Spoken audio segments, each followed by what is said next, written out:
যে নবীজি সাল্লাল্লাহু আলাইহি ওয়াসাল্লামকে স্বপ্নে দেখার কোনো আমল আছে। নবীজি সাল্লাল্লাহু আলাইহি ওয়াসাল্লামকে স্বপ্নে দেখার কোনো আমল আছে কি না এ ব্যাপারে আপনার কাছে জানতে চাচ্ছি। আল্লাহর হাবিব সাল্লাল্লাহু আলাইহি ওয়াসাল্লামকে স্বপ্নে আপনারা অনেকে দেখতে চান, অনেকে হয়তো দেখেছেনও।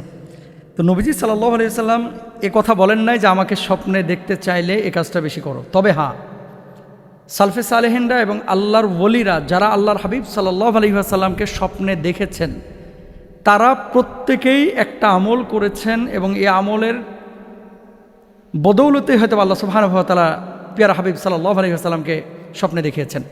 নবীজির আকার আকৃতি এটা কিন্তু শয়তান ধারণ করতে পারে না। আল্লাহর হাবিব সাল্লাল্লাহু আলাইহি ওয়াসাল্লামের আকার আকৃতি এটা শয়তান ধারণ করতে পারেন না। অর্থাৎ আপনি যেটা দেখবেন এটা সত্যই দেখবেন। আল্লাহর হাবিব সাল্লাল্লাহু আলাইহি ওয়াসাল্লামকে স্বপ্নে দেখার জন্য গুরুত্বপূর্ণ আমল হচ্ছে নবীজি সাল্লাল্লাহু আলাইহি ওয়াসাল্লামের জন্য দরুদ শরীফ বেশি বেশি পড়া। এখন আপনি কতবার পড়বেন? সালফে সালেহিনদের আমল থেকে প্রমাণিত যে দৈনিক ন্যূনতম 1000 বার আপনি দরুদ শরীফ পড়েন। আল্লাহুম্মা সাল্লি আলা মুহাম্মদ ওয়া আলা আলি মুহাম্মদ কামা সাল্লাইতা আলা ইব্রাহিম ওয়া আলা আলি ইব্রাহিম। দরুদ ইব্রাহিমও পড়তে পারেন, অথবা আল্লাহুম্মা সাল্লি আলা সাইয়্যিদিনা মুহাম্মাদি ওয়াসিলাতি ইলাইকা ওয়া আলিহি ওয়া সাল্লিম, অথবা যে কোনো দরুদ আপনি প্রতিদিন 1000-এর বেশি পড়েন ইনশাআল্লাহ। 5 ওয়াক্ত নামাজ ছাড়বেন না, তাহাজ্জুদ ছাড়বেন না। নবীজি সাল্লাল্লাহু আলাইহি ওয়াসাল্লামের ভালোবাসাটা কলিজার মধ্যে এমনভাবে নিয়ে আসেন যেভাবে নবীজি নিতে বলেছেন। কেমন? ওমর রাদিয়াল্লাহু তাআলা আনহু দাঁড়ানো, আল্লাহর হাবিব সাল্লাল্লাহু আলাইহি ওয়াসাল্লামকে বললেন, ইয়া রাসূলুল্লাহ, আমার মাল সম্পদ সন্তান সন্ততি সব চাইতে আপনাকে বেশি ভালোবাসি। আল্লাহর হাবিব সাল্লাল্লাহু আলাইহি ওয়াসাল্লাম বললেন, ওমর, তুমি কি তোমার জীবনের চাইতে আমাকে বেশি ভালোবাসো? ওমর বললেন, ইয়া রাসূলুল্লাহ, না, আমার জীবনের চাইতে আপনাকে বেশি ভালোবাসি না।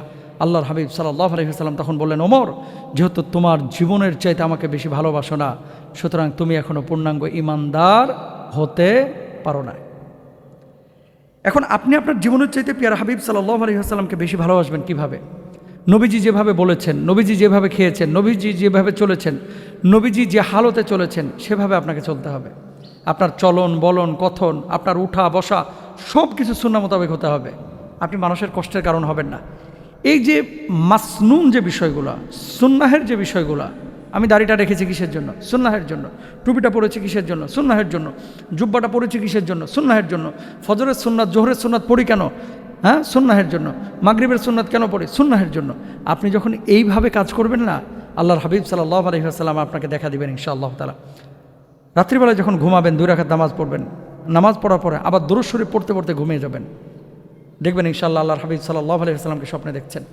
এবং নবীজি যখন আপনাকে দেখা দেবেন, বারবার দেখা দেবেন, এরকম ঘটনাও ঘটেছে আলহামদুলিল্লাহ, এবং আপনাকে কিছু আদেশ করবেন, নিষেধ করবেন, তো তখনই তো আপনি আপনার জীবনটাকে পরিবর্তন করে ফেলতে পারবেন ইনশাআল্লাহ তাআলা। এখন দেখেন, নবীজি সাল্লাল্লাহু আলাইহি ওয়াসাল্লামকে দেখলেন আপনি স্বপ্নে, এরপর হারাম কাজ করলেন, আপনার জন্য জাহান্নাম হারাম, ব্যাপারটা এরকম না। বরং আল্লাহ রাসূল সাল্লাল্লাহু আলাইহি ওয়াসাল্লামকে তো আবু জেহেলও দেখেছেন, আবু লাহাবও দেখেছেন না?